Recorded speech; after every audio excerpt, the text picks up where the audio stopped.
Good evening, folks. Welcome to another episode of What's Bruin. Here it is the Boston Bruins offseason. We are not stopping. Welcome everyone into tonight's episode. I'm your host, Chris Nozick, joined as always by the one and only Dominic Tiano. Dom, how are you this week? I'm doing good. I was at the eye doctor's just not long ago. Not as bad as you were. Had to No. get those drops in my eyes, so the light is kind of bothering me. And, I was going to sing to our viewers here while we waited for them to trickle in. And I was told I'm not a good singer, so I'll refrain from doing that. Well, you weren't told by me, but as our fans jump in here, I guess the question is, where do you want to start? It's going to be a long off season for our Boston Bruins. We're going to do a special episode on Friday. I'm sure we'll touch base on some of the prospects in the system tonight, but I know your rankings they're fully out now, correct? Yeah. Okay. Yeah. So I'm sure we'll touch on those tonight, heavily on Friday. I mean, last week we talked ad nauseum about Linus Ullmark trades and stuff like that, but free agency came out today that it looks like they're going to be in touch with Danton Heinen's camp coming up very soon. So let's start there. What are your thoughts when you hear that news? Well, to me, wording is everything. And don't get me wrong, I love Dave Pagnotta. He's very knowledgeable when it comes to certain teams. But he put out the tweet today, or the fourth period did, run by Dave, that says the Bruins are expected to talk to Danton Heinen this week. And the possibility of a new contract. And people are already out there taking that to mean they're negotiating right now. And that doesn't, it's not what it means. It's a carefully worded tweet. I'm not saying they're not going to, or they won't have discussions with Heinen. But let's take it for what it is. Just outreach. Yeah. Probably trying to figure out, does Danton want to come back? I mean, last year he was extremely patient with the team. He showed that he wanted to be here. So I definitely think that's positive. You know, he's one of 9, I think the number is, of unrestricted free agents that you have. And that doesn't include the 3 RFAs that you have. And, there's a lot of work that Don Sweeney has to do it. And there's going to be some hard decisions. I think some of them are going to be much easier than others, but, you're going to have to touch base with guys like Danton Heinen is the type of guy that if you can get him back here on, I don't know, some people are saying 2 for 2, 2 for 3. I wouldn't go to 3 myself on Danton Heinen unless you absolutely have to. But I mean, I saw some today, Chris, that were 3 years, $4 million. I wouldn't go that high. No, I wouldn't even go 3 years. I wouldn't. The thing is if you take him up to his age 30 season, he can play all 4 lines, both wings, and do it well. He can be on your penalty kill if you need him to. Probably more so a second unit guy, but I would trust him on my first unit. Depending on who's in the box, and I mean, he's just you know what you're getting from him. He can play defense in overtime. Yeah, but I just want people to be aware when they see information put out, because sometimes tweets are worded in a way where if nothing happens, well, you can't say that the person was wrong. Right. And, at the same time where you get people are tweeting that, or the Bruins are very interested in this, or they're being linked to this guy or that guy. There can't be any discussion right now. They can't talk to anybody till July 1st. So a lot of it is information that's put out there that isn't really wrong, but they're covering their asses. And the to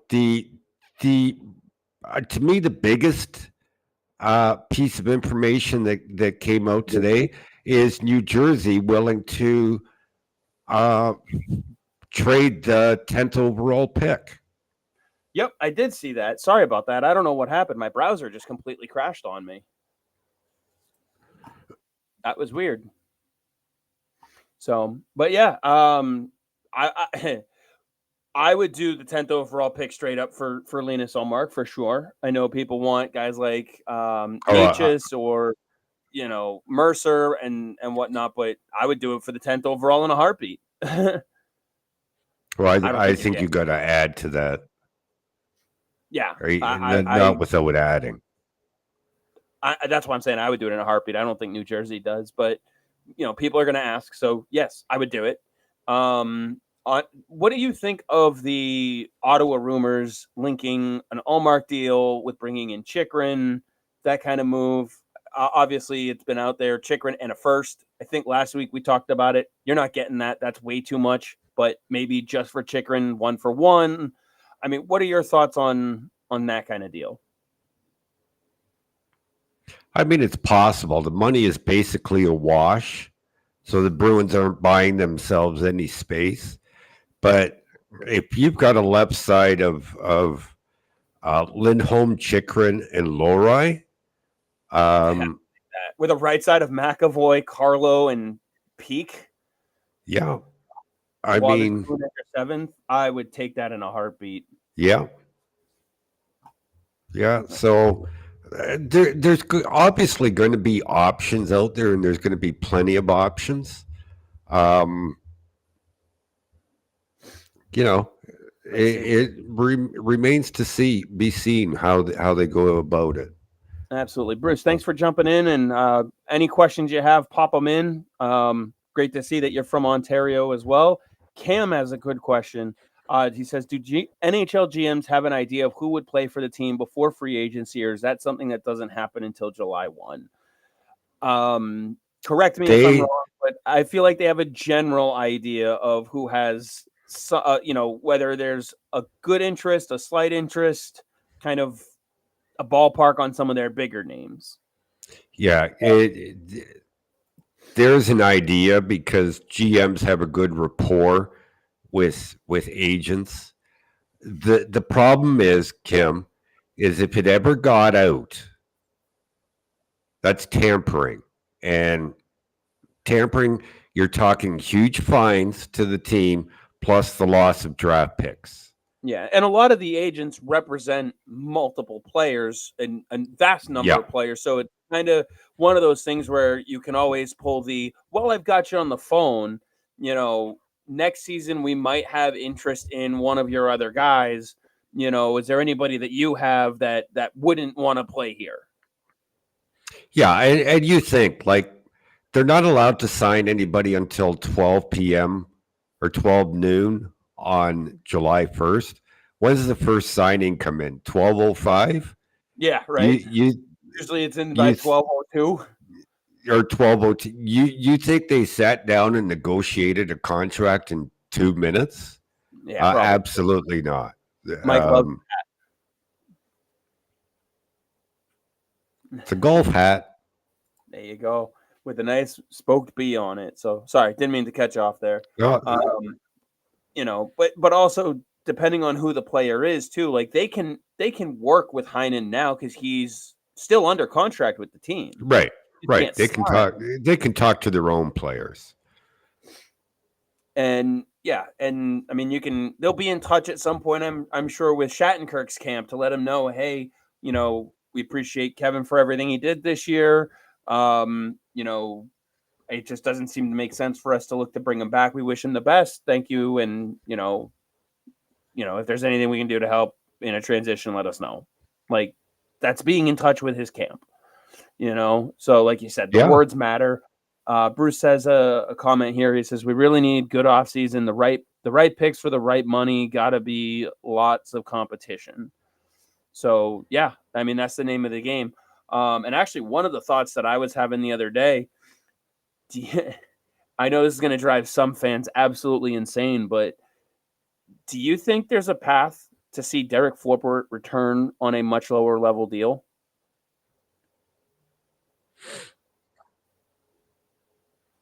Yeah, I mean, there's a path there. Do I want to see it happen? Like No, I Milwaukee don't. kind of thing? I I don't want don't to see want it to see happen. it, but I just keep thinking to myself, despite all the times that he made mistakes, he stayed in the lineup. No matter how Hmm. much we didn't want him to, they kept him in. And when he was healthy the last 2 years, he played well. Problem is he had a lot of injuries over the last 2 seasons, and it really affected his play. I just, you know what he is, and that's where I sit there and I go, barring a Chikrin, coming in, or someone who can fit in that top 2 left side mold, he might be the best option or one of the better options. Let me be careful on the words. Yeah, I don't know. We talked a bit about it last week. I'd rather see a defenseman there that can alternate with Lowry on playing next to McAvoy, and we know Forbert ain't that player. Yeah. Let's There were a face it, couple. 82 games, 82 games. Lowry's never done it. He's going to have some struggles, even with the experience he gained this year, that he's going to have to go down to the third pair for a game here, a game there, just to spell him a little bit. And that Forbert's not that guy. Right.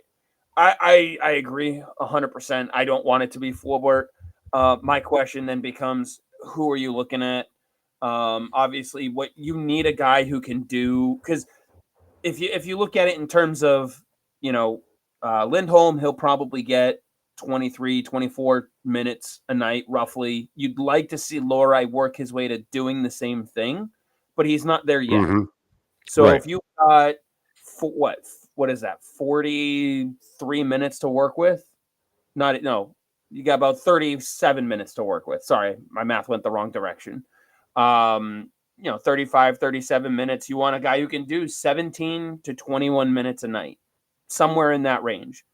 And that's where someone like Alec Martinez comes to mind.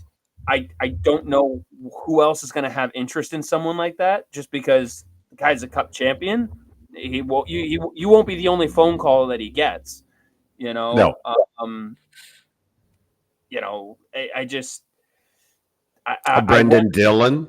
Brendan Dillon. You won't be the only call that he gets there No. either. I Let's mean, put it I would, this way.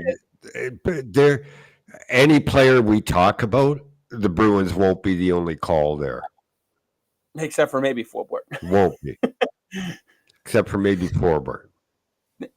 I mean, I even look at someone like maybe Ian Cole out of Vancouver. Last year he had a little over 18 minutes a night of ice time. Is he perfect for it? No, but I don't think he's going to cost you as much as some of the other options out there. Um, you know, Depending on the kind of money that players are looking for, you know, OEL is still only 32, and he's had a hell of a season with Florida right now. There's Hmm. plenty of names out there.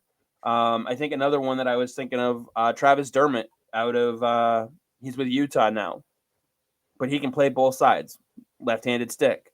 So, ooh, Kevin says new phone. Who dis? Mike has a question. I could be wrong. Aren't teams allowed to talk to other teams' UFA a few days before July 1st? I believe that was allowed a few years ago. Yeah, that changed with the memorandum of understanding when they extended the current collective bargaining agreement.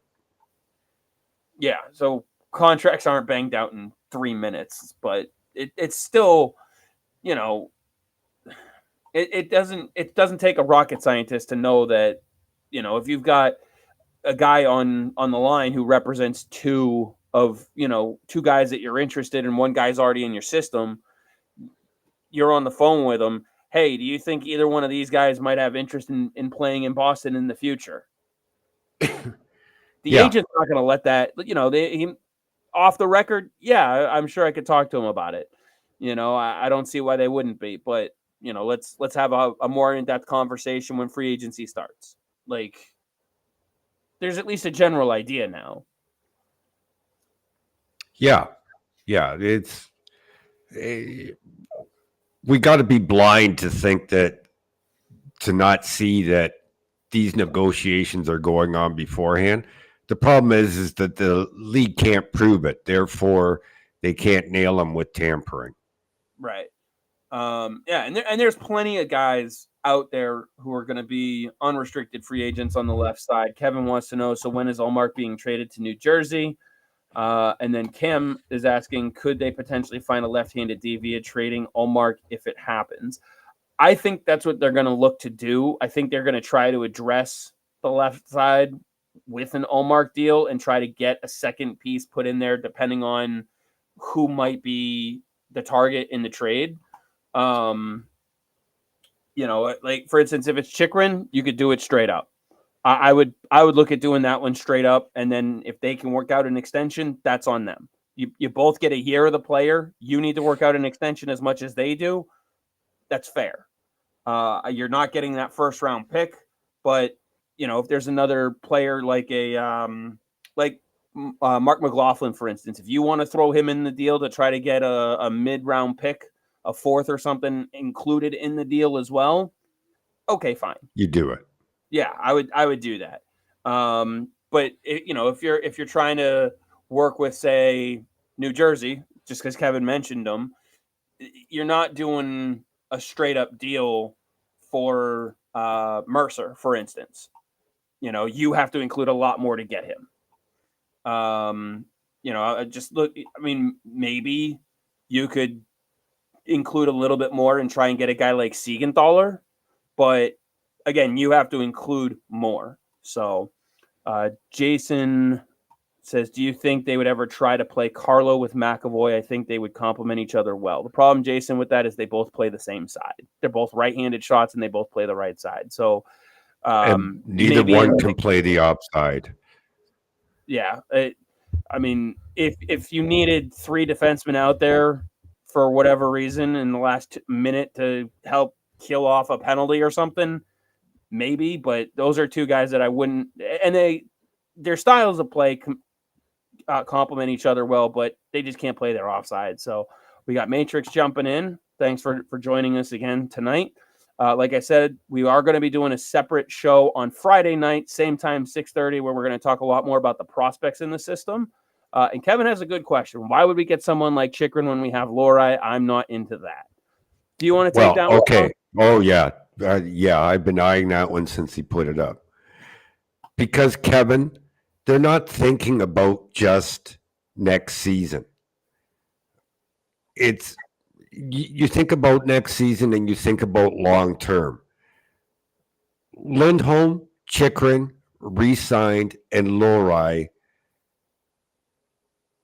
is one of the best left sides in the entire league, or will be in that time. They've got nobody else in the pipeline on the left side. That's the big thing. Think of the pipeline. There's nobody there, Kevin.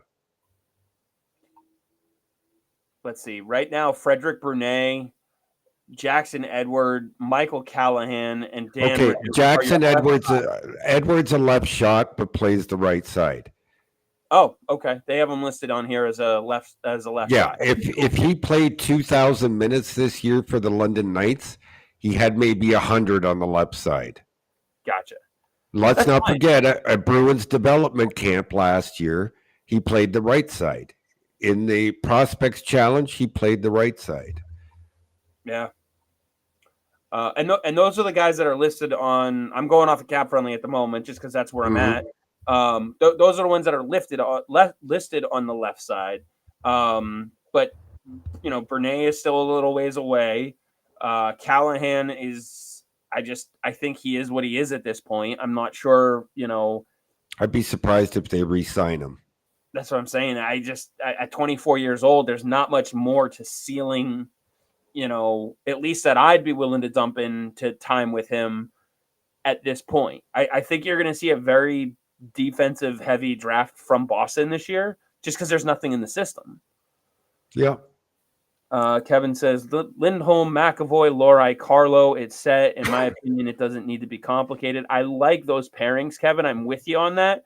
But again, if you've got Lindholm doing 25 minutes a night, you have another 35 that you have to worry about. Lohrai's just not ready for 20 minutes a night at the NHL level. There's a difference between having to play 25 in Providence and get the experience he needs. Right now, I want to have him at 17 to 19. If you're up by 4 or 5, then you can push him to the 21, 22 minutes.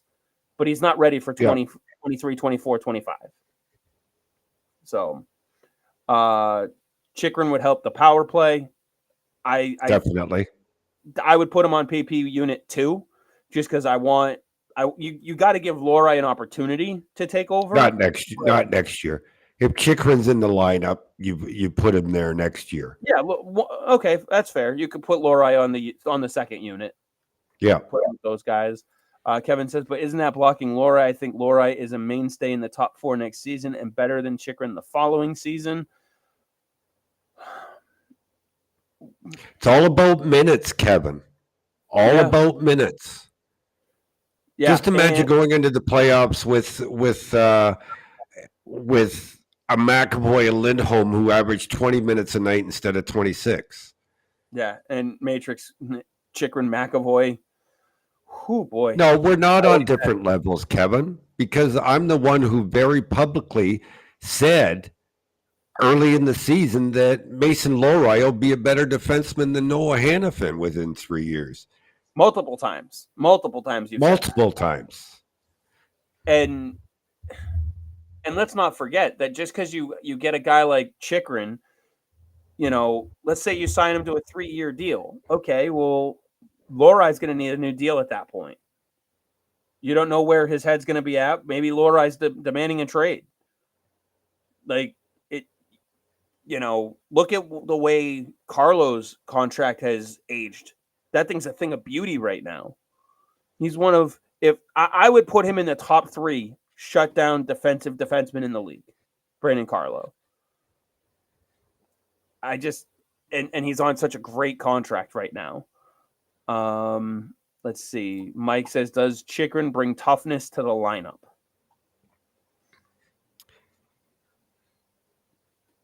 There's a difference between toughness and physicality.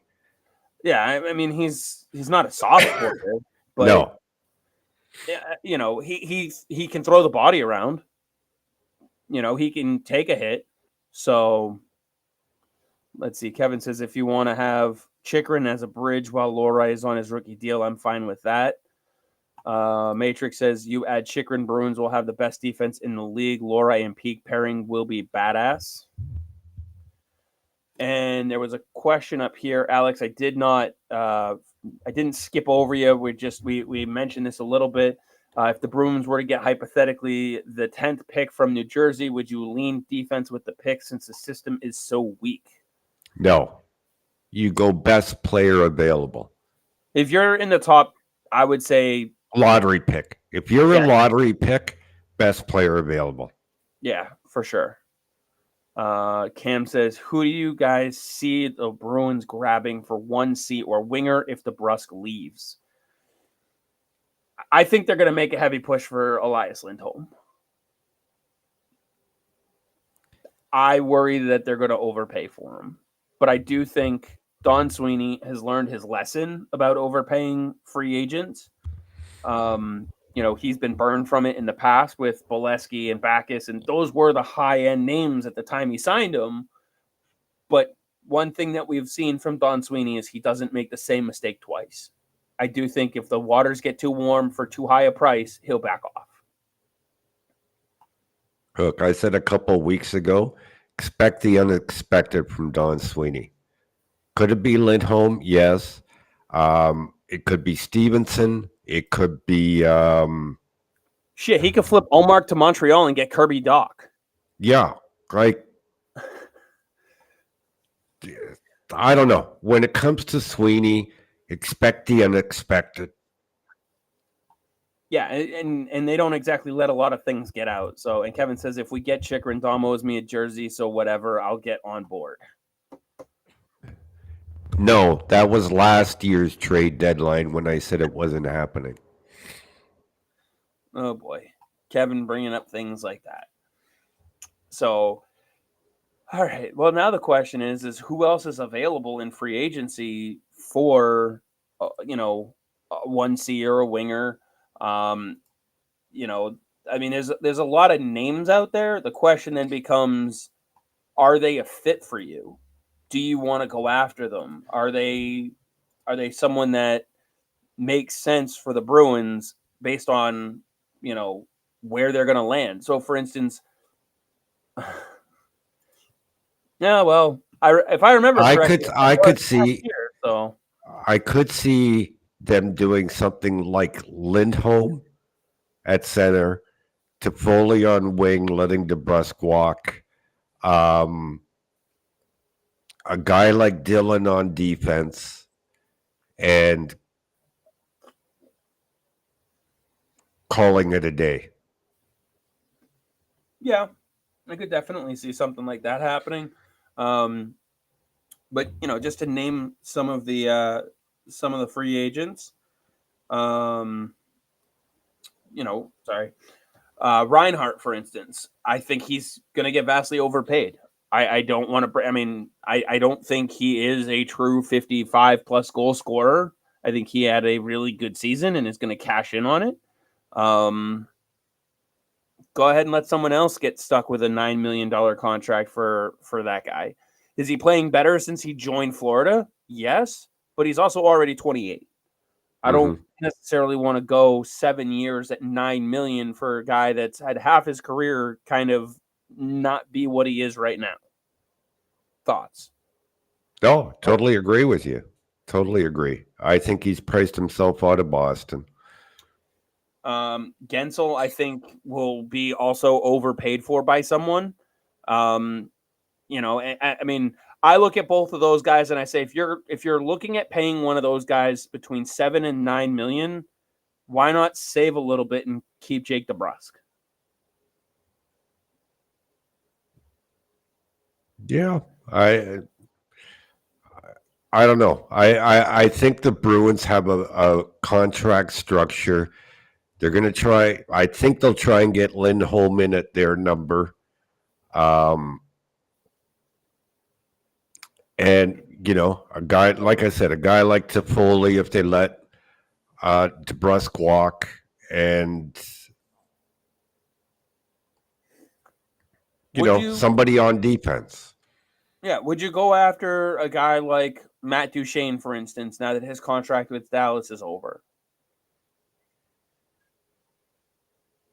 Would I or would the Bruins? You think the Bruins might have interest in someone? I don't think so. Don't think so. Let's see. Alex wants to know, who was the most surprising Bruins prospect this year for you? Alex, I hope you tune in Friday because that's when we'll get into great detail on it. But if I had to name one for you right now, I would say Jonathan Mirenberg, the kid they got from the Canucks in the Jack Stagnica trade. Played a full season of pro hockey in the Swedish Hockey League as a 20-year-old. Was, for the most part, dominant defensively. Put up a few points, nothing to write home about. I think there's offensive potential there, but just to see and watch how his game developed at such a young age, playing against men, I would say that surprised me the most. I look forward to that show on Friday. I'm gonna have a bunch of questions for us to go over on some of these guys. So that one's going to be a lot of fun. Kevin says, I've been wanting Toffoli on this team for years. Yes, please. Jason said, I wouldn't mind Stevenson. And I wouldn't either. Toffoli and Dylan would be a very good, would fit well, and Lindholm would be solid too. Which brings us to Matrix's question. What's a reasonable AAV for Chandler Stevenson and Elias Lindholm? Well, Lindholm right now, I'm trying to pull it up here. He's at 4.85. He's going to want to raise. Yeah.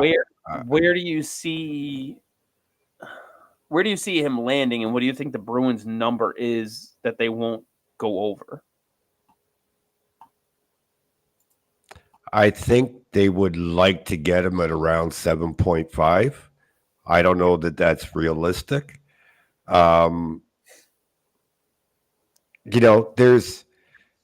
There's two advantages here that the Bruins have.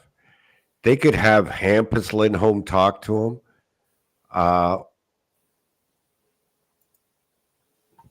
They could also have Linus Ullmark talk to him. But if they trade Ullmark, then what's the point? To at least convince him that Boston is the place any player should want to play. Is that enough? I doubt it. Because somebody's going to come in with bigger money. Somebody's going to come in with bigger money. As for Stevenson, what's he at right now, Chris? I'm trying to pull it up right now. He is at 275. He's also 30 years old. He can play the wing. He had 51 points in 75 games. I think you could see his salary double. Yeah. And that's why I would prefer a guy like Stevenson, just because I want to keep the cap flexibility. I'm with Kevin. I wouldn't pay more than 8 for Lindholm. Like you said, I would try to be in that 7.5, maybe 7.75 range. Would you give him the full 7 years at 29? Like, I wouldn't give Stevenson 7 years, but I'd give him probably 5. 4 or 5. Yeah, I'd be more comfortable with 4. Yeah, I'm just saying, if that's what entices him to come over, and actually sign the deal, that 1 extra year, if you can get him at, 5.25, I wouldn't say no to that. I think by that point he could be a 4th line winger that, you know what I mean? Like, that's your worst case scenario. It's 1 year. In 5 years or in 4 years, really, that contract won't be so bad to buy out either if you really had to, if he goes completely downhill. So, you can structure it in a way where the buyout won't hurt that much. Exactly. And then some incentive kind of structures in there too. So Jason wants to know any under the radar players that you think the Bruins will be in on. Sure. Everybody. Right. Yeah. Like I said, Don Sweeney will surprise. He will shock everybody with an under the radar, unexpected move. Go back to trade deadline a year ago, not this year's. Like Orlov, Hathaway, Bertuzzi. Anybody see those coming? No one saw him coming until they were probably being called into the league. That's the thing. Yeah. And the best way to put it, Jason, is go to Cap Friendly and find anybody with UFA or RFA next to their name for the 24-25 season, and I guarantee you their name will come out of Sweeney's mouth at some point this summer talking to somebody. Mm-hmm. Just because that's his job. So Kevin says Boston is definitely a destination right now, and players know it. It's going to come down to the taxes, though, so the same deal here isn't the same deal anywhere else. I would agree with you on that, Kevin, only with the exception of the fact that let's take the Panthers as an example. Right now, they're a destination, and everybody wants to say, oh, tax-free. But remember when the Panthers sucked? They couldn't get players to go there for the life of them. So It's not about the taxes. It's about the stability of the organization. And yes, Boston has that. Don't get me wrong. Florida has it now. Tampa has it now. Colorado has it now. Dallas has it now. Like, you look at Utah, they haven't had it until now. And Utah's going to be a perfect example of it. Taxes be damned. No one wanted to go to Utah because the ownership was terrible. There was nothing stable about the organization. You didn't know if you were going to be changing on a folding chair. Now Now they have an owner who's saying we're going to do this right and we're going to invest money where we need to, and players want to go there. Players are going to want to go to Utah, and they'll become a destination. Nashville's a destination now. Like, yeah, some places are going to always be difficult, like Winnipeg. Who the fuck wants to go to Winnipeg in the winter? But you know what? There's also a little less stability there. Financially, they're not as stable.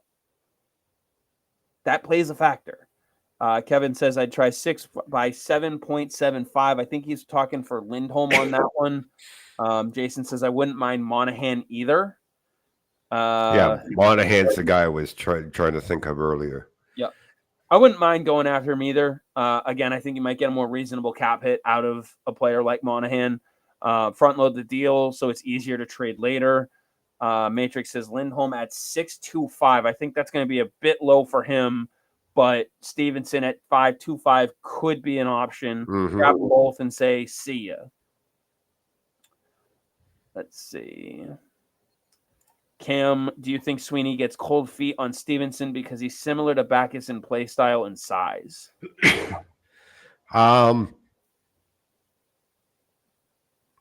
No. I think Sweeney will rely on what his scouting staff tell him and what the analytics people tell him. Let's not underestimate what the analytics people tell them. Oh, yeah, for sure. Jisoo is a 15 on Twitter, says Ullmark to New Jersey for Holtz and Ball. Thoughts?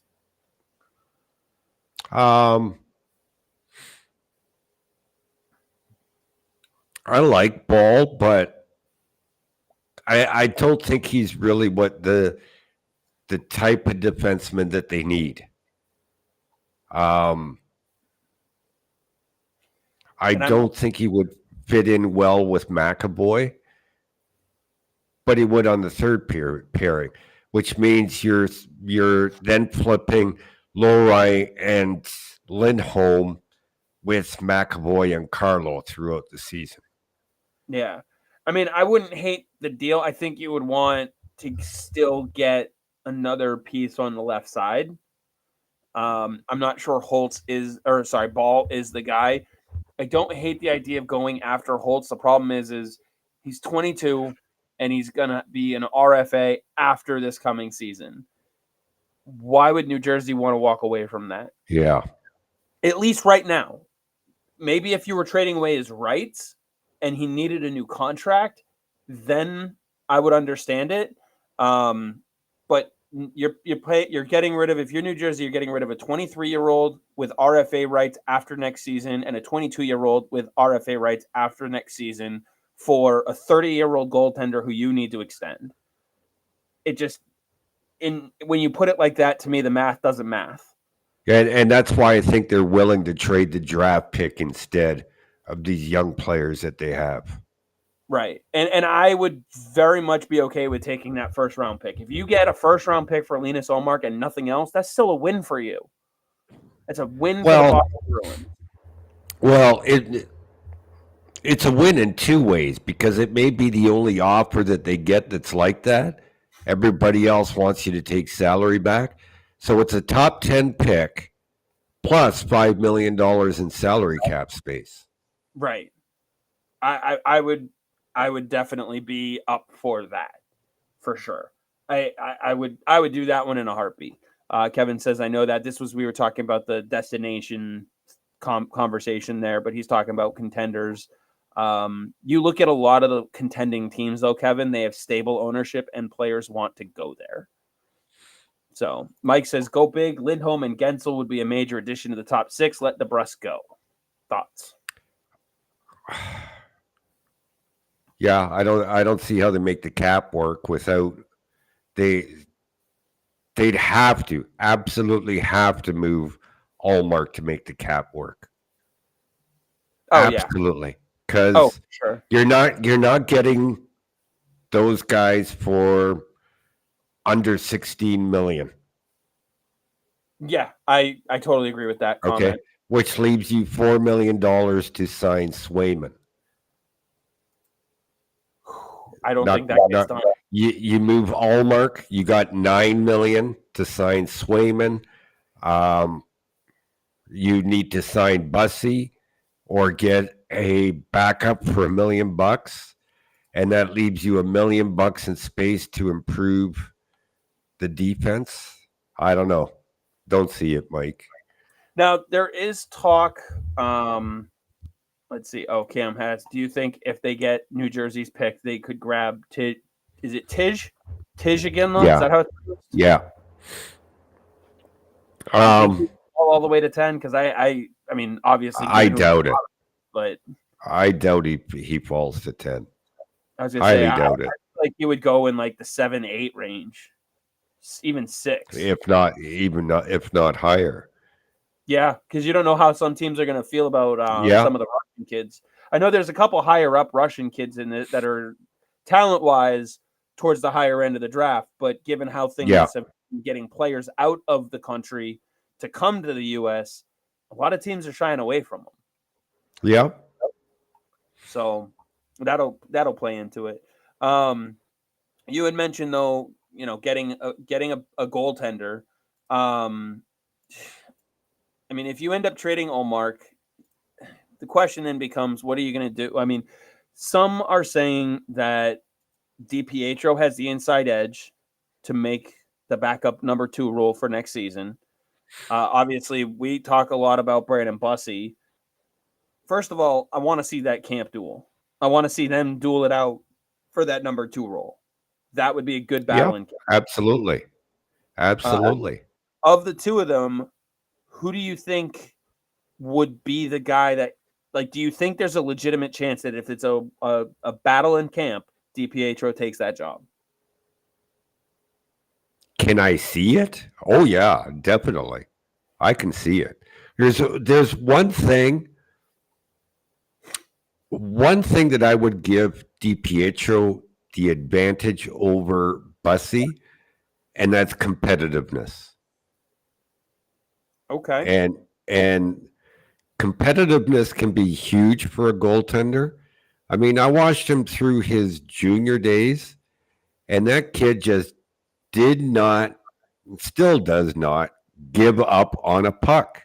He could be laying face down on the ice, and he will make a play to stop that puck.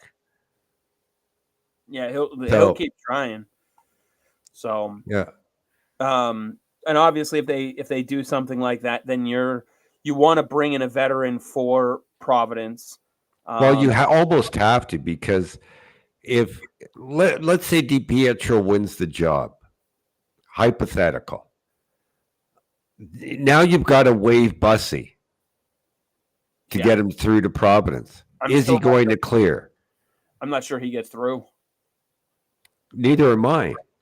I think that comes down to timing. When you waive him, like, yes, that is 100% the timing of when you waive him. Yeah, timing is very, very important. But you got to think: would New Jersey claim him? Would Toronto claim him? Would San Jose claim him?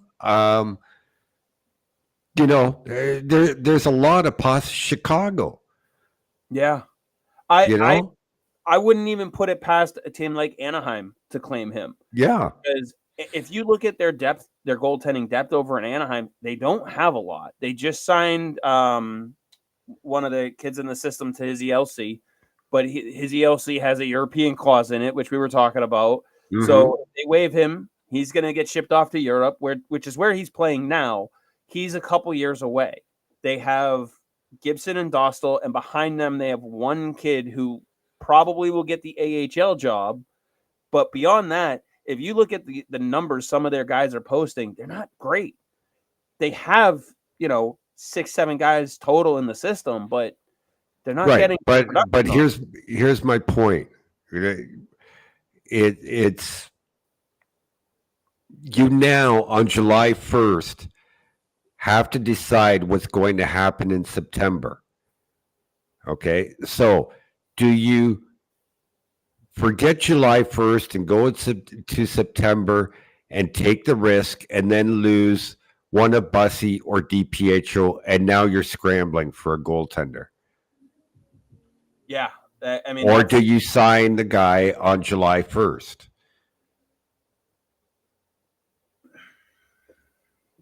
I mean, I think it depends on who you're looking at.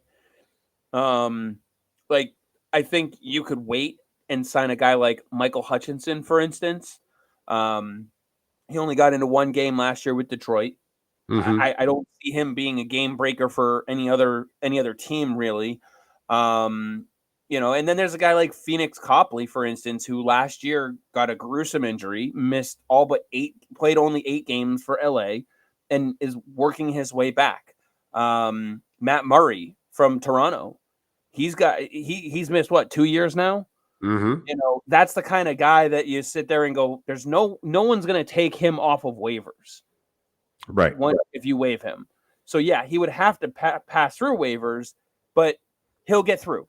Eric Comrie would get through. Martin Jones last year didn't get through because of the way the contract was structured, and that was a great move for Toronto. But, you're going to get a guy that, okay, if someone claims him, you're not losing sleep over him. A guy like Alex Nedeljkovic, as an example, he's had a couple good seasons, but, I mean, that's a guy maybe San Jose goes after, because they do need, goaltending in the near future. So Alex says, where do you see players like Merkulov, Lysell, Poitras starting the year? I feel like there will only be room for one, maybe 2 of them with Boston.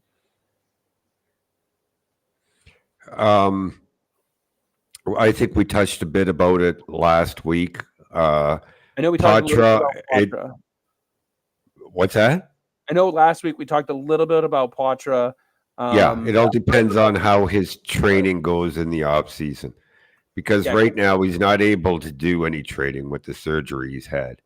Yeah, and I've had some people push back. It was a 5-month injury, a 5-month recovery time, which means right now he's doing rehab.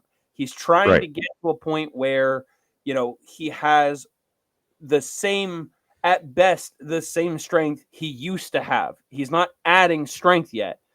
5 months puts him right at July 1, right around July 1, right when Dev Camp is going to be starting. Yeah, and you know what? I wouldn't put it past this kid to be ready to go come October. I would not. I've been there and seen the training this kid puts in. That's why I was confident saying last offseason, don't be surprised if this guy makes it on the roster out of camp. Now, you mentioned Lysell and you mentioned Merkulov. Don't sleep on Trevor Kuntar. Yep. For next season. Talked a little bit about him as well. Probably the most competitive player on the Providence Bruins roster. And I no bias here. There's no bias on my part.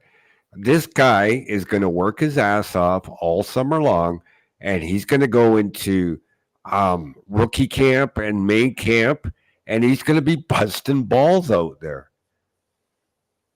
And he would be a great fit for the bottom 6, where you could use some help. I can see them not wanting to rush Poitras, given what his ceiling can be. So I could see him starting in Providence. Mm-hmm. And just saying, there's no need to rush him. This year, Providence is an option for him. Last year, it wasn't. And I think that played a huge factor for him. But let's be honest here, though, Chris. He was ready. He was ready for the NHL last October. It's not because Providence wasn't an option. Well, no, I mean, I feel like they would have rather him go down to Providence last year so he could gain muscle, get bigger, and develop into physically into his talent is there. You can put him in the lineup tomorrow based on his talent, 100%. There's just no need to rush him back into the lineup for him to potentially re-injure himself. Mm-hmm. So, I I did want to ask you, like you said, he mentioned Merkulov and Lysell.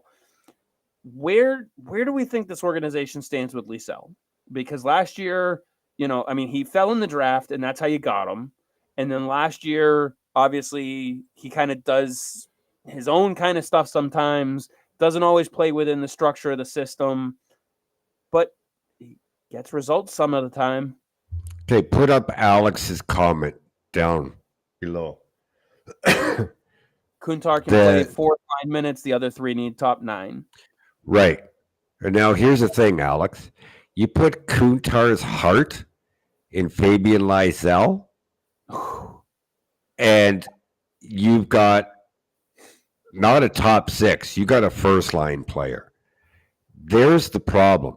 There's all the things Chris was mentioning there. Let's face it, once Ryan Mougenel called him out, we saw a difference. Now it's about Lysell going up to Trevor Kuntar and saying, "Show me how to play with some heart." Right. There's a maturity factor, I think, with Lysell. Yeah. So while I agree that that those guys need to be in the top 9, and this is my whole thing with everybody complaining about Merkulov last year and his call up, and he wasn't given a fair chance, and blah blah blah blah blah. Yes, he was. Merkulov was put in the position that he needed to fill, and that was to fill in for Matthew Poitras. And he couldn't do it. That's why Merkulov was called up, and he failed. He failed centering the third line, and everybody wants him on the first and second. I think they want him as a wing, but just because he failed doesn't mean he won't be ready next year or he can't do it next year. He just was not ready. So as you said, they're not fourth line players. So what option do you have other than to keep them in Providence until they can play the first, the second, or the third line? Oh, for sure. That's what I'm having them do. And the question with Lysell, last year going into dev camp, you could see the attitude with him in dev camp of, kind of that I don't need to be here. This is beneath me kind of a thing. So, I hate to make the comparison, but like when they traded Tyler Seguin to Dallas, you saw him the next season with Dallas with a completely different attitude. That trade woke him the fuck up. Can I tell a story, Chris? Absolutely. I got time to tell a story. So back in, was it 2015, 2016? The Bruins drafted 2015, I think. They drafted Jesse Gabriel. Oh, yes. Okay. 3rd round pick. Sounds right. Yeah. So that summer, I'm sitting here at home doing some work, and I get a phone call saying, "Hey, Dom, like Jesse's going to be playing in a summer league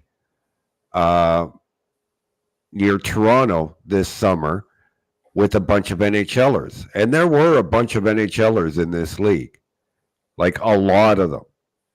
He says, "Why don't you come up Saturday, catch a game? You, me, and Jesse will go out for a beer afterwards." I said, "Sure." Like, text me the information. So I went. I watched him. Didn't play so bad. We went out for a beer afterwards, and he looks at me, and this is exact words: "Why the fuck is everybody talking about Jake DeBrusk playing with David Krejci when I'm a fucking better hockey player than Jake fucking DeBrusk?" His exact words. And I looked at his father, stunned that this player who had just been drafted said this to me. And I turned back at it and I said, well, Jesse, you know what good hockey players do is they go out there and prove it on the ice. And we know what happened after that with Gabriel. Fabian Lysell reminded me plenty of times of that day and that conversation. And but like I said, once Mouginel called him out, night and day difference. Night and day. Yeah, and hopefully that's all it took. But you need to see how he comes into camp this year. If he can maintain the mindset he had after Mouginel called him out, then he might actually have a shot at making the roster. But you got to continue to see it. You got to see how he trains in the offseason and where is his maturity at. Now, granted, he's 21 years old. By no stretch am I saying you've got to give up on the kid. But you have to walk the line of when do we move on, because he's not going to change his attitude versus what can he bring us on the ice. Like you said, if he had the Kuntar heart in Fabian Lysell, I mean, you're talking about an elite winger in this league as a ceiling. Yeah. But when you have that whole and people give a guy like Brandon Carlo shit because he doesn't always seem to have that heart on the sleeve kind of way about him. But with his job, he knows he's a shutdown, stay-at-home defensive defenseman. He's going to give up goals. Yeah. Because his job is to prevent them. If he is successful 8 out of 10 times, he's giving up 2 goals. So he has to have that kind of attitude. But if you're going to rip for that, then you're going to tear this kid apart. So I want to get caught up on a couple of comments. So Matrix asked the question, do either of you foresee another trade at all besides an Allmark trade to upgrade the roster, something maybe similar to the Zacha trade? I would not be surprised in the least. I don't know what it is, but I would not be surprised. I wouldn't either. I mean, the question in my mind is, who's it going to be? There's reasons to trade, why you could pick guys, but I wouldn't be surprised if it was a guy like Trent Frederick, for instance. Yeah. Because he's someone that you can replace, and at 2.3 with UFA status after next season, that's the kind of guy that you would look at. Geeky, you brought in and promised a bigger, that's what got him to sign here. He's 25, he's $2 million, he's got an RFA status, so you can always do, whether it's arbitration. Would he be ARB eligible the following year? No. So, I mean, at least there's a qualifying offer. There's some control there, but maybe that's what makes him appealing. He can play all 3 positions up and down your lineup. So he's, another version of Danton Heinen, but bigger and more physical. So I'm not sure you really want to get rid of that. Let's see. Cam says 110 PIMs for Kuntar last year. Definitely some grit they could use. Kevin said if they were rather him, Poitras, and Providence last year, they would have just sent him back to juniors. Once it got to the 10-game mark, no. Right. Once he burned that year, there's no way they were sending him back. No way. And don't have Providence as an option. You can't. You're not making that decision. It's a different equation. So you're sitting there going, can he learn more by being with the pros, or learn more and develop more by going back to the OHL? And now this year, it's with Providence as an option. OHL isn't an option. So it's a very different equation. Plus, you have the injury factor. Jason says Jesse Gabriel had a terrible attitude. I worked at Logan for Air Canada, and when he was cut from training camp and sent back to minors, he said he was going to replace Marchand. Well, we know how that turned out. Yeah. Tim said, wasn't Lysell attitude part of why he went a bit later than he was supposed to? Correct me if I'm wrong. A big reason why he dropped. Yeah, I mean, there was talk about it, but in the end, you have to trust, in this case, that PJ Axelson did his job, did his legwork, did his investigations, whatever you want to call it, and made the right choice.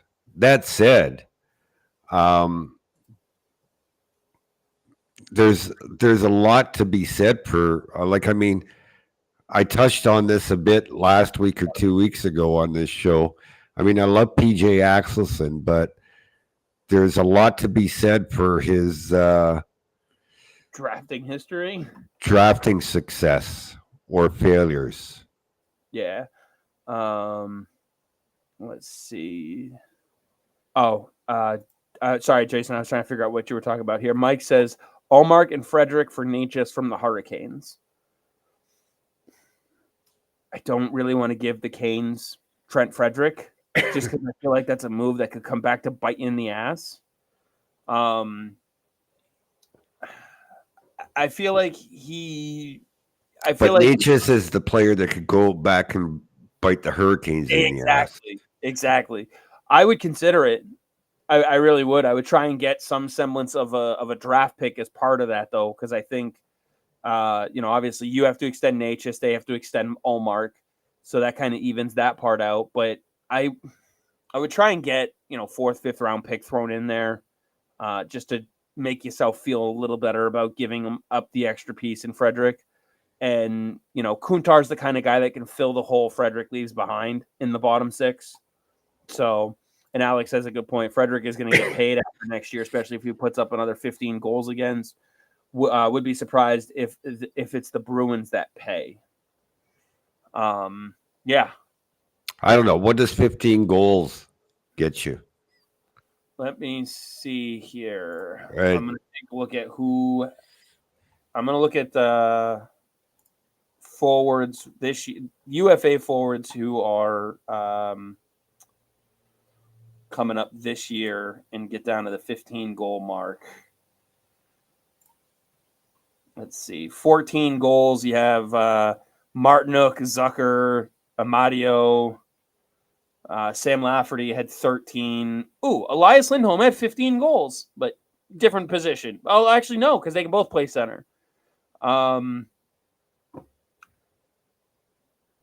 Lindholm had 15 goals and 29 assists. Let me see what. Do you remember how many assists Frederick had this year? No. I didn't think so. That's tough to. Let's see. So he had 22 assists and 18 goals. So 40 points. And Elias Lindholm had 44. Yeah. I'm with Kevin. I'm not giving Freddie anything over 4. And yeah, here I get it. Elias Lindholm and Trent Frederick are not the same player, obviously. Right. But again, put Trevor Kuntar's heart in Trent Frederick, and then you got a player worthy of over $4 million a season. Yeah. And I'm okay with that. If you can get the same production out of Kuntar that you got out of Freddie. Oh, you won't. I'd be very surprised if you did. It's just you combine the two players. Oh, yeah. And that's what you would hope that Trent Frederick is. Right. Yeah. I can see Freddie being a trade piece for sure. And you know what? I have a feeling that the phone that they pick up and call probably would be to St. Louis. Yeah. St. Louis has been in on, he's from the area, so that works. That's kind of one of those things where what are you going to get in return for him? Maybe the Rangers' 3rd round pick. Yeah. It could be a way to just get back up in the draft, save a few bucks on the cap. Cam says, what's Kuntar's ceiling? Okay, so obviously you didn't read my rankings, but first of all, Dom.Hockey. Let me explain this. So you have a first line player, which is obviously a first line player. Then you have a top six. I call a top six a top end second liner, low end first liner. And then next level is your second line player, which is like your second line player. You got a middle six, which is a top end third liner, low end second liner, and so on and so forth. To me, Trevor Kuntar is a bottom six, who would be a superb fourth liner who could potentially be a very decent third liner.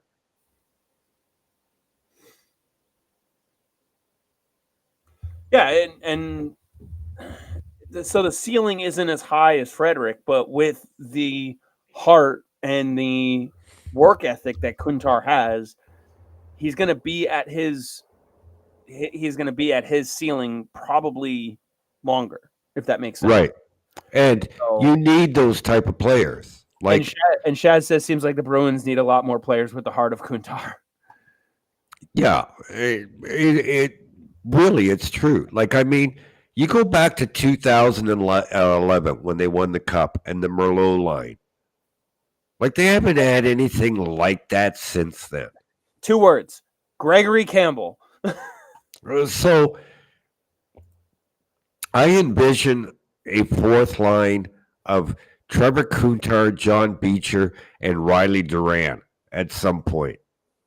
Man, that would make the Merlot line look like our fourth line this year. Yeah. Oh man, that would be a solid line. It really would be. And it I don't know. There's deals to be had. I honestly, I've looked at St. Louis a few times. I mean, there's a lot of rumblings, obviously, and there's going to be a lot of posturing when it comes to Mitch Marner up in Toronto. But I feel like they could be in conversation there. You know, I don't see Doug Armstrong doing nothing after the way that year ended. No. And, bringing in a guy like Marner, dumping a contract like Binnington, that would help Toronto in goal for sure. And then probably get a defenseman out of it too. I mean, think about it. What's Marner at 11? So you could do Leddy and Binnington plus a pick, plus send Toronto's second round pick back to him for Marner. And there's one way that St. Louis has just gotten better, Marner next to Robert Thomas. Like, that's a pretty good 1-2 punch on one line right there. So, and I'm sure they'll shop around other D and whatnot there too. So Cam says he's going to go take a look at your rankings now at some point. So keep better an eye yet, on better yet, Cam, just come back Friday for the show. Yeah, come back on Friday. You can have it up on your screen, and we'll. Let's see. Alex said Frederick shot almost 15% this year. He's going to get overpaid in UFA year, and teams will look at him as playoff built, even though he hasn't been a great playoff performer. Cam says, I feel bad for opposing defensemen if that becomes our fourth line at some point. Absolutely. I love that fourth line. Name some players that both of you would be interested in trading for, not named Natchez. LOL, reasonable cap hits, of course. I mean, you don't have a lot of trade assets. Yeah, like it depends on what you've got to trade. Really, they've got nothing. Second or third rounder. Like, no. And no second rounder next year. No fourth rounder next year. Like, and you haven't got a lot of assets other than Ullmark to trade. And even then, you only have 15 teams to work with. I mean, 14 right now, but essentially 15 teams to work with. And God knows what the hell those 15 teams are. Now, obviously Sweeney knows, but if I could trade somebody and I would move Brandon Carlo in the deal easily, uh, but it's going to take a hell of a lot more than Carlo and Allmark to get this guy, and that's Evan Bouchard. that would help your D. I'm with you in the idea that I'm not hellbent on I have to keep Carlo. I have to keep Carlo. Like, I love him on this defensive unit, but if you can make an impactful trade, like a significant impactful trade that helps this team, I'm not against it. You have other defensemen in McAvoy, Lindholm, Peak, Lorai. Like, does it set you back? Absolutely. But Carlo's the kind of piece that would be included in a trade for a 1C. Mm-hmm. A legitimate 1C. Yeah, we're talking like a Shane Wright if Seattle's ready to move on from him, or Quentin Byfield as another example. You know what I mean? Like that's what you're going to be looking at. Leon Draisaitl. You know what I mean? Yeah. Hell, Mitch Marner, but I'm out on Marner. Just saying. But that's, you know what I mean? Like, that's what they're going to look for. Exactly. So I think it's more, not so much name someone that we want to trade for. It's what are you willing to give up? I mean, you can get a hell of a player back if you include Brandon Carlo. You know? Yeah, but the names that we've mentioned, you're adding a lot more. Oh, for sure. For sure. You know, I wouldn't be surprised if someone like Charlie Coyle's name came up. But at the same time, do you really want to trade him? Not really.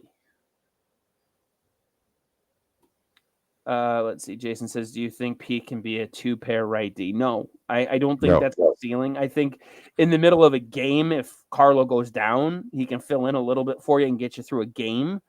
But no. Not regularly. No. And I'm not saying that you trade Carlo in the sense of, oh, you have, and you have Peak ready to go in the number 2 spot. You don't. I'm saying if you moved him, Carlo, in a Bouchard deal, Bouchard becomes your number 1 right D, McAvoy becomes your number 2 right D, and Peak becomes your 3. It remains your 3rd right D. And yeah, Bouchard would be my top defenseman, not McAvoy. Right. And obviously depending on what the return is, like if you're going for a 1C or something like that, then yeah, you're going to be looking at, a guy like Montour on the free agent market to try to replace Carlo. You're going to be looking at a big, Jalen Chatfield as another example, as someone who's on the free agent market that, you're not going to go, hey, Kevin Shattenkirk, you want to come back? Like, you're going to make an impactful free agency signing on the back end to fix it, if you will. Zadorov, someone like that. I'm just saying I'm not against moving Carlo. You can't have any sacred cows. Although I'm not shopping Pasternak. I'm not shopping McAvoy. Hell, I'm not even shopping Lindholm or Carlo. That being said, if someone asks about him, or who was it? There was I'm trying. Oh, it was Cutter Gauthier. No one knew he was available. Yeah. And so if someone like that is having their name thrown around, just because they want out of their situation, like, that's where I expect someone like Lindholm or Carlo's name to come up in a trade. Oh, this player's available. No one knows that they want out. And no, I'm not saying Trevor Zegras. I'm out on Zegras. Yeah, definitely. That's just okay. Oh, Gaudier's available. Oh, okay. Well, what are you looking at from my roster for me to get him? Just so I know what your price is. And that's how a negotiation begins. That's how it works. So it just depends on what you're willing to give up. And, and again, that's where priorities come into play. Would you rather get a first round pick for Linus Ullmark or get a potential prospect? I mean, one of the things that we've seen Don Sweeney do time and time again, he likes guys that were taken in the first round. He's going to look for that level of talent in the deal.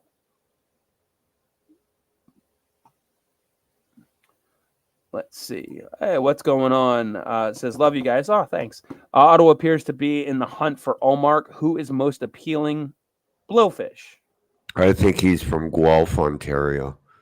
That's why he loves us.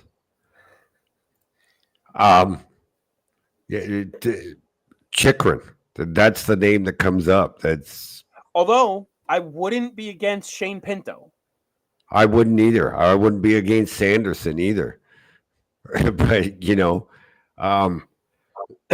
the reason why the reason why Ottawa is willing to move on from Chychrun is they can't have 3 highly paid defensemen. Yeah, and Chychrun needs a new deal coming into the next season. After next season. So that's why he's the one being shopped. And he still has trade value. Right, because he has such a good contract. Right. Now, they're also in a little bit of a predicament with their goaltending because they have 30-year-old Korpisalo signed to 4 more years at $4 million with a modified no trade. So he's got 10 teams on that one. And then they got another year of Anton Forsberg. Now, Forsberg's the kind of guy that you could take back in the deal and then waive him in camp. And if someone claims him, great, 275 just came off your books. If not, some of it gets buried down in Providence. I just don't know if you want to do, say, a Forsberg-Bussy combination down in Providence. Mike says, I remember the days when Harry Sinden made huge blockbuster trades. I could see Sweeney thinking about one McAvoy for Aho with multiple players in the deal. I'm not moving McAvoy. I mean, it's possible. It's possible. Very unlikely, though. I'm not moving McAvoy unless the guy I'm getting back is Draisaitl, McDavid, Hughes, someone of that level who can alter my first line. And I can staple with Pasternak for the next 7 years. Yeah. But I wouldn't be doing my job if I'm Sweeney and not exploring. But then you've created another hole to fill. Exactly. And as we talked about earlier, you don't have a defenseman in your pipeline that's close to replacing McAvoy. You just don't. Not that you have one close to replacing Carlo either, but it's a little bit of a different. Other teams, like you might be able to get, Colton Parayko out of St. Louis because they're looking to clear some cap space and Justin Falk even. Like, are they the caliber of Brandon Carlo as a shutdown guy? No, but you filled a hole mostly. If you fill 2 holes that way, it can be done. But I just, that's why it doesn't excite me. I don't want to create a hole in the dam of defense. Our defense is stout. There's nothing wrong with our defense. Problem is there's one thing wrong with it. Once you get to Providence, you have the weakest thing at the NHL level. You need to shore that up before you can move on. It's a position of strength at the NHL level when you're fully healthy. Once you have an injury, you're porked. Mm-hmm. I'm just not ready to deal from that position yet. I mean, the real question is, like you said, your trade asset is Linus Ullmark. Where can you send him? And what's the best you can get? Right. And we talked about that last week. Anaheim, Calgary, Edmonton, LA, San Jose, Seattle, Vancouver, Vegas. And I don't want to deal him for cap space if the cap space is not going to be used. Right. Those 6 teams are probably all on his no movement clause or no trade clause because they're all out west. Colorado's on there. They're more out west. I mean, at that point, Dallas, probably Minnesota, Utah/Arizona would definitely be on there. They're not as far out west, but I'm sure Columbus is on there because no one wanted to get traded to that shit show last year. So you're basically looking within your division or within the Metro. And I'm fine with that. Yeah. Oh, we talked about it. I think it was 2 weeks ago now because I know I had asked him about it, and like you said, if you're not confident that your guy can beat him, why are you trading him? Exactly. That means he has more value to you than he does on the trade market. Exactly. I don't see the Rangers calling. I don't see the Islanders calling. No. I don't see Florida calling. I don't see Buffalo calling. That rules out those teams. Pittsburgh, I go back and forth on. They just committed all that money to Tristan Jarry, though. That was a mistake. Oh, huge mistake. Huge mistake. But one thing we know about Kyle Dubas is he knows how to move contracts out. Yeah, and you know what? I hate Tristan Jarry. You could end up seeing him go out to San Jose. San Jose is a good place right now for a goaltender to revive their career. Yep. So right now they have Blackwood on the books for next year, and that's it. So retain a little money if you're Pittsburgh. You got to swallow that pill. But if you ship him out to San Jose, did they give him a no-move clause or no trade clause? That's my only question, if he has any trade protection or anything. But if you can get him out there, then, he can prove he's still – oh, they also have Vitek Vanacek. That's who they also have. But Vanacek, Blackwood, those are easy guys to move if you're San Jose to get something back. Yeah. Jarry is easy to move if once he sees some pucks in games. So, if I'm a recovering goaltender trying to revive my career, I don't want to say I'm running to San Jose, but I'm looking at it very different than if I'm a 30-year-old veteran forward who's trying to win a cup. Absolutely. So, and I mean, they're good. They're going to be a good team in the future, with Smith and Graf, and obviously they're going to be drafting Celebrini. So there's going to be some talent there. Zetterlund, he was pretty good this year for him as well. So it's just a matter of when they start building the D. And that'll come. That'll come. Now, yeah, they're doing it the right way. That's for sure. Oh yeah, they're being patient for sure. One other thing happened about 4 days ago. Bruins opted not to re-sign or not to offer an ELC to Reid Dyck. Or if they did offer, he opted not to sign it. Do we have clarity on whether or not they made him an offer and he turned it down, or if there was no offer extended?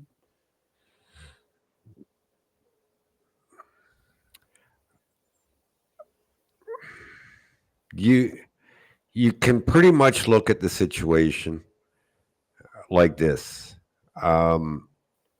He finished his WHL season. the Bruins brought him in on an ATO to join Providence for the playoffs. And he signed it. And so I'll answer your question with a question. If he had no intention of signing an entry-level contract, why would he sign an ATO? I follow that logic wholeheartedly. Okay, a lot of people believe that he looked at the Bruins goaltending situation and decided it wasn't a good path for him. I actually wrote this the other day. Benjamin Gaudreau was drafted by the San Jose Sharks. To me, was a better prospect than Reid Dyck, was actually drafted in the third round and decided he wasn't going to sign with San Jose and never got picked the next draft. So you can't systematically, if you're Reid Dyck, pick where you want to go because he has to re-enter the draft. And there's no guarantee that anybody is going to redraft him. So, on the other hand, you look at the Bruins goaltending situation. With the exception of Bichel, who they signed to an AHL contract, they're all 25 and up. Yeah. How That's old was Bussy, DP. What's that? How old was Reid Dyck? 20. 20. Okay, that's what I thought. Okay, so he can go back for an overage year, right? Sign his entry-level contract, and spend 4 years in the American Hockey League. Okay, which now makes Bussy 30, makes DiPietro 29, and who's to say they're going to be around? Yeah. And while you're in the Bruins system, you get to work within the system of Bob Asenza. This guy turns out goaltenders. Yeah. Think about it. He made Manny Fernandez look good. I'll be honest with you. Reid Dyck on my rankings was 6th. Oh, wow. I don't blame you for it. I mean, he seems to have had all the pieces. He just needed more time. Again, at 20 years old, I mean, it is what it is. And I, like you said, he can't pick where he goes. So I get looking at it if you have the option to pick and choose, but when you don't, then why risk it? Stick in the system. You build your value over the time anyway. I mean, if he goes, let's say he played in Maine next season, for a year, and then all of a sudden now he's ready for the AHL. Teams are going to take notice and be like, this kid's working his way up through the system faster than Boston can handle him. Yep. So Boston now either has to move on from Swayman because they want to go with Dyck, or move on from Dyck because they have Swayman. So, right. And yes, might there be a little bit of time where you can have both of them? Yes. But that's this. Then you run into what you have right now with Ullmark and Swayman. You have to choose. And unfortunately for Canadian Hockey League goaltenders, once you re-enter the draft, it doesn't look very good for you. Like I said, Benjamin Gaudreau from the Sarnia Sting, excellent goaltender at the junior level. San Jose picked him in the third round. Played for Team Canada, and didn't get redrafted. So, to answer your question, did he turn them down, or was he not offered a contract? I'm gonna go with he wasn't offered a contract. I call that deductive reasoning. Yeah. Matrix says seems like only 3 teams for Ullmark are Carolina, New Jersey, and Ottawa, and then adds in maybe Detroit. Detroit has really Husso and Alex Lyon under contract for next season. But then again, Alex Lyon is the kind of guy that if you brought him in, he's proven he can be a number 2, that's for sure. But he's also proven he can get through waivers. So, I feel like you'd have to take one of those guys off their hands. And they had Sebastian Cossa in their system. So I'm not sure they would want to go Linus Ullmark long term. That would be more of a go to Detroit, show what you can do as the number 1, and give them a bridge year to get to Cossa. But they have that in Husso already. I don't see Detroit doing it. Story. Go ahead. So the San Jose Sharks wanted Martin Jones. They contacted LA. LA was not trading him within the division, but LA was going to move him. So they moved him to Boston. Boston was going to move Tuukka Rask. Then after they had traded Dougie Hamilton and Milan Lucic, they thought it was too much. There would be too much of a backlash. So they traded Martin Jones to San Jose. The LA Kings were not very, very happy about it. They weren't. Would Boston trade Linus Ullmark to Toronto? Probably not. For the same reasons LA wouldn't trade Martin Jones to San Jose. But what's to stop Toronto from getting a third team to acquire Ullmark and then flip him to Toronto? As long as those teams are not on his no trade list. Right. And that's the question of, who? Because you're probably, like, for instance, that's where it doesn't matter. It doesn't matter who. No, I know. I'm just saying that's where I could see a team like the Islanders getting involved. Right. It doesn't matter who. I'm providing a scenario that we've actually seen happen in the NHL that could happen with the Bruins. It doesn't even have to be Toronto. It could be Montreal. It could be Pittsburgh. It could be anybody that the Bruins don't want to send them directly to. Right. So Court wants to know, why wouldn't Toronto be in Ullmark's list? I feel like Ullmark would be able to leave Toronto off his list because of exactly this reason. If you're Boston, do you really want to move him to your biggest in-division rival, not the Florida Panthers or the Tampa Bay Lightning? Probably not. Probably not. I'll put it this way. The only team in the Atlantic that I can see actually being included on his list would be Buffalo.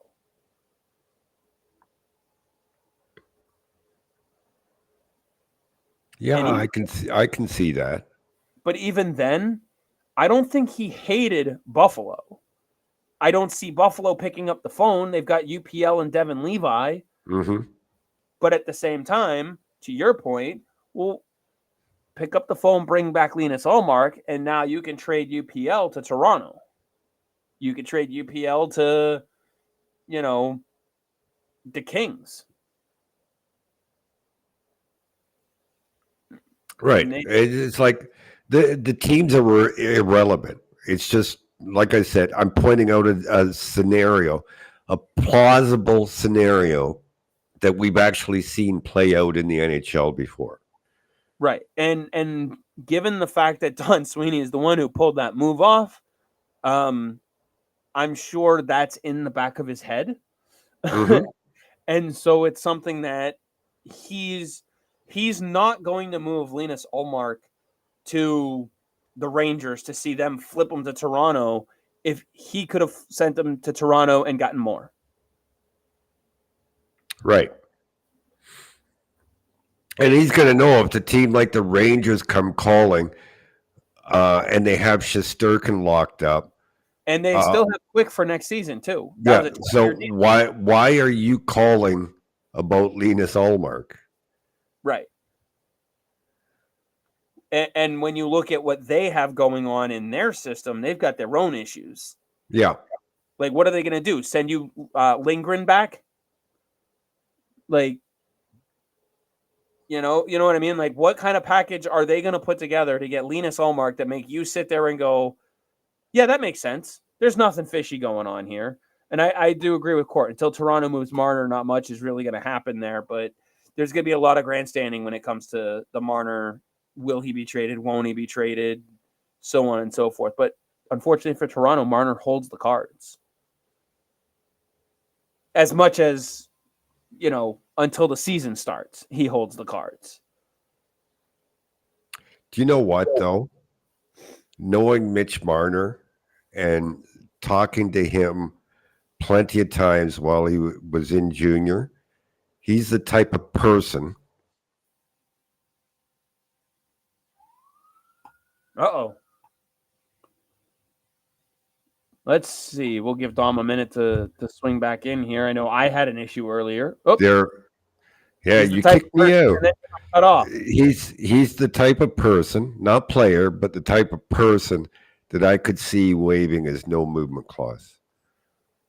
Oh, I could see him doing it. I just think that, again, grandstanding.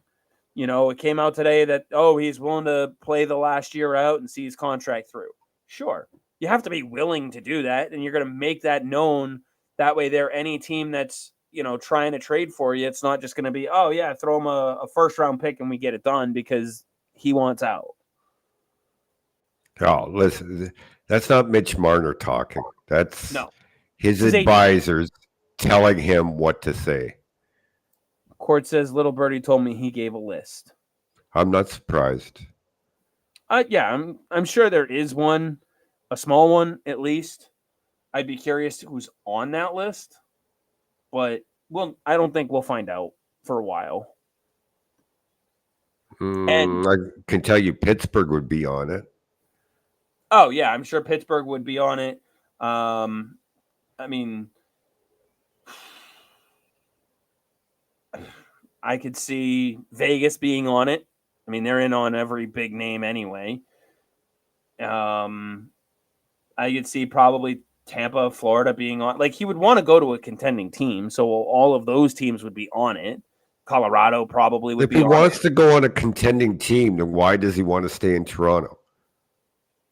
Oh, I think he would want to. You mean, why doesn't he want to stay in Toronto? Right. Why does it? No.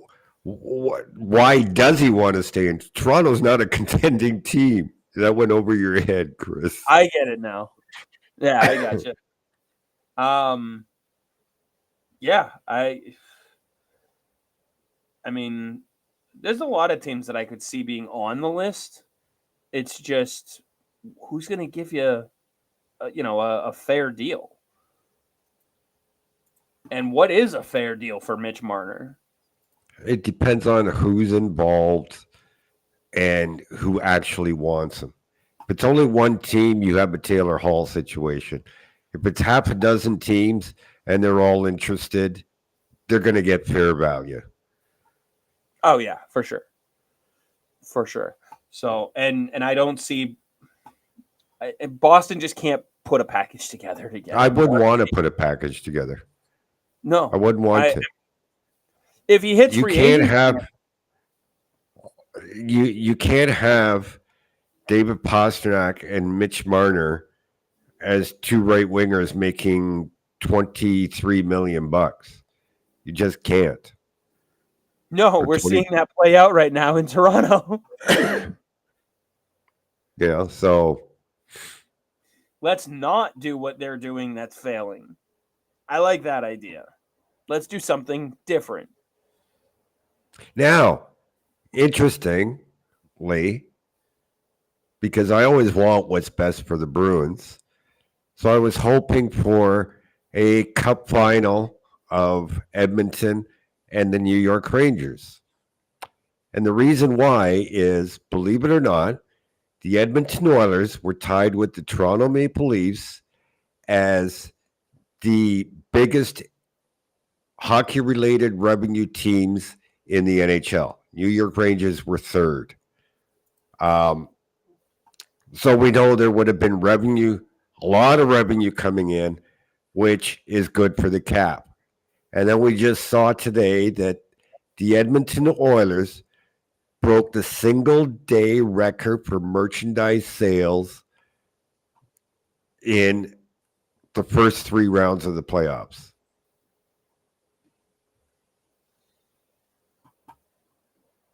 I just don't think Florida would bring in half the kind of money the New York Rangers would bring in. So that's why I was hoping for that. Yeah. Well, I was hoping for that just because I didn't want to see Florida back in the Cup final. I don't want to risk them winning it.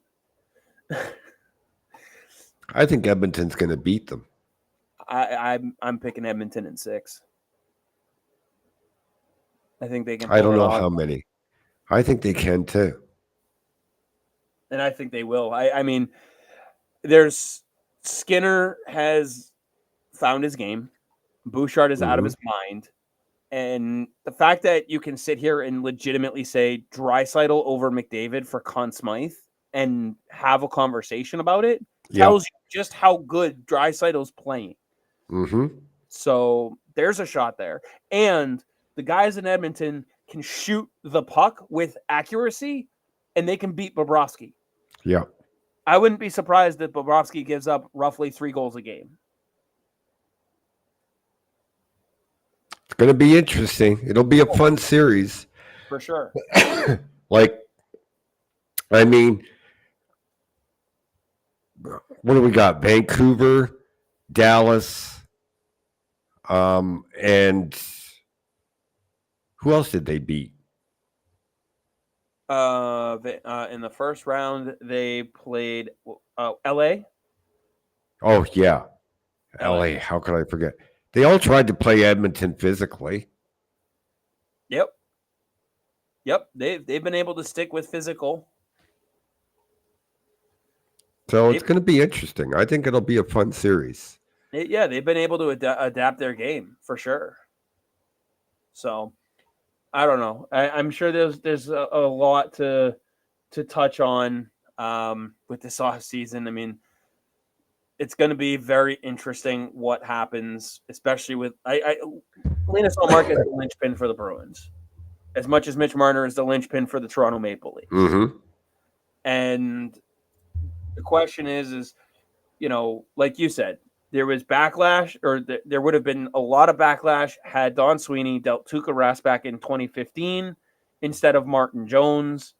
So I'm sure he also understands if he sends Linus Ullmark to Toronto directly, that won't go over all that well. However, if he can loop a third team in, I don't think Sweeney really cares where Ullmark ends up, as long as he gets back pieces that are going to help the Boston Bruins. And if he knows where Linus would go to, he can get the third team involved. I don't know if it would necessarily be a 3-team trade, because that probably wouldn't go great. But if they could do multiple moves, they just register it one move and then another with the league. Yep. It can be pulled off. And off the top of my head, a decent trade partner for something like that could be Nashville. You send Ullmark to Nashville. He's still on the East Coast. They are then able to send Saros to Toronto. And then they have Ullmark and Askarov. That's a decent 1-2 punch in goal. Toronto gets their goaltender. They have some young, talented forwards. And, you probably have to send a little more with Ullmark to Nashville. But you can get potentially a guy like Cody Glass, or Thomas Novak. Are they the 1C that you're looking for? Probably not. But again, as long as you can make it work, it's not the end of the world. Well, we'll see. I mean, this weekend or this week is the NHL Draft Combine. So we all know that all 32 general managers are going to be under the same roof for a few days. And this is where either something happens or talks or foundations are laid for something to happen in the very near future. Because let's face it, the league doesn't want trades during the Stanley Cup Finals. There's nothing against it. They would prefer it didn't happen to take away from the game. So either something happens or the foundation is laid during the combine. And we'll have to rely on all the national reporters to say Don Sweeney was seen talking to general manager X. Yeah, and there's going to be a lot of those tweets, I guarantee it. But don't overreact either. Just because he's having a conversation, they could be asking about where they want to go for dinner after that day's combine event. So, like, it could be anything. Yeah, don't overreact just because words were exchanged between two general managers. But it will be interesting to see if anything does find its way out of those conversations. So, but this week, like you said, it's going to be all prep for the draft, and we'll do a lot more. I'm going to take some of the next couple of days to kind of go through some draft stuff myself. I think, like I said earlier, they're going to go heavy on defense this year, just because that's where their biggest holes are in the system. Not that they have a lot of picks to be working with. Let me see. I just had it pulled up. Yeah, you have a pick in the 4th, 5th, and 6th round. You have 3 picks. Yeah. So, anyway, any final thoughts here as we wrap up tonight's episode? No, I just gave mine. The Edmonton in the finals. All righty. Well, with that, I want to thank everybody who's joined us tonight. Glad I could see the comments this time. And we'll be back Friday, 6:30 p.m. Eastern time.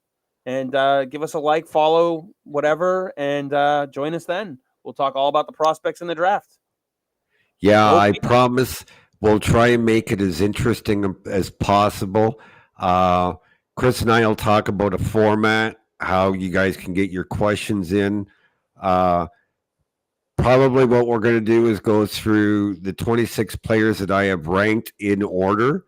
And rather than have everybody jumping all over the place, asking about this player, that player, this player, we'll just do it in order. So if Fabian Lysell is number 1, keep your questions about limited to Fabian Lysell until we move on to the next one. I think that way we can get it structured, smooth and structured, and get as many of you involved. And we'll see you Friday at 6:30.